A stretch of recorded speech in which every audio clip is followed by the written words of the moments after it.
Now, Kethevane, the trial is sort of wrapping up really in New York, isn't it? But how have the prosecution been seen as doing, and what can we expect going forward?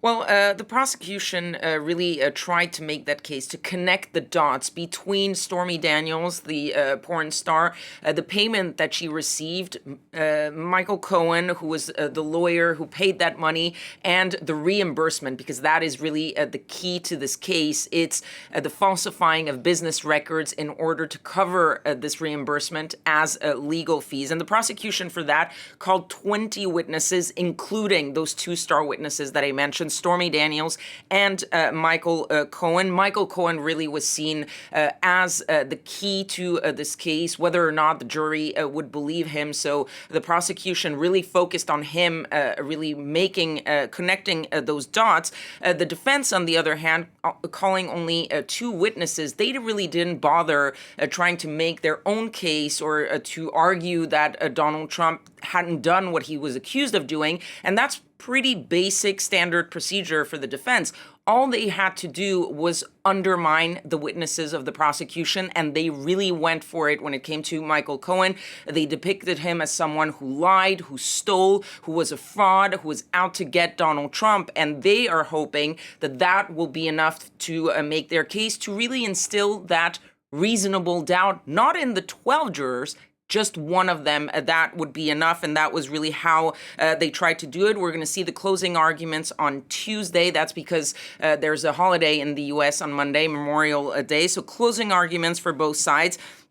And then the deliberations, which could start as early as Wednesday, and then it's anyone's guess how long those deliberations are going to take. But really, the focus and the key that all legal experts have been pointing to is whether or not those jurors are going to believe Michael Cohen. Will they believe the defense in how they depicted him and dismissed his testimony as yet another lie by Michael Cohen, or will they believe the prosecution, who painted him as, yes, a flawed witness, but one who had firsthand knowledge of what was going on, and that will likely determine the outcome of the case. But again, as I said, the chances of a hung jury, meaning that all 12 don't agree on a conviction or a not guilty, is very likely. And so the key is going to be to see how long the deliberations take, because if it's pretty quick, chances are it's an agreement. If it takes a few days or maybe even goes into the next week, that could indicate a possible hung jury. Of course, for a lot of us watching this, it's fascinating just to hear the individual story. But what is perhaps a little bit more important is that US presidential election less than 6 months ago.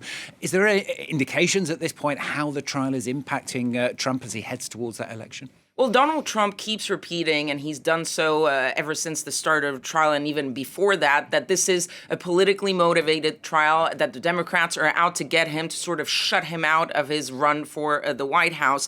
But he has also used this trial as really an important part of his presidential campaign.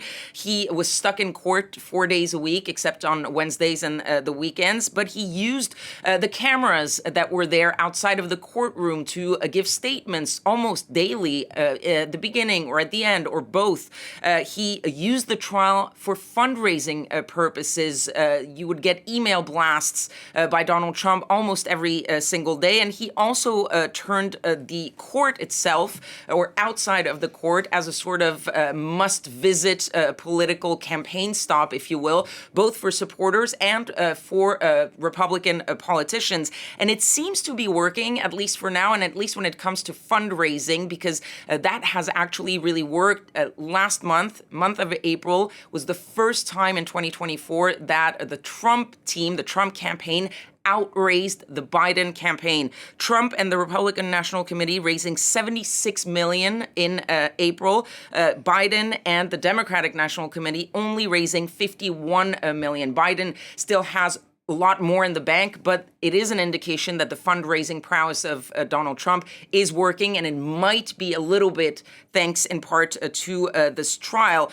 This trial is one of 4 major legal cases for Donald Trump going forward until the November election. It's seen in what it is about as less significant, potentially, than his role in January 6th. But it's also probably the only one that's going to be done before the election, before people stop voting. And that's why it's significant. Now, has to be said, even if he's convicted, doesn't prevent him from running, doesn't prevent him from winning and becoming the president. But some polls are showing that maybe it's a little bit of an issue, possibly for Donald Trump going down. Among Trump supporters, all polls show that there are about 15 to 20% of Trump voters who say that they might reconsider their vote for Trump if he were convicted. It's not a lot, but in a race that might be decided by 50,000, 80,000 votes, it could make the difference. It's all heading towards that election. Kethevane, thanks very much. Kethevane Gorjestani, international affairs editor there.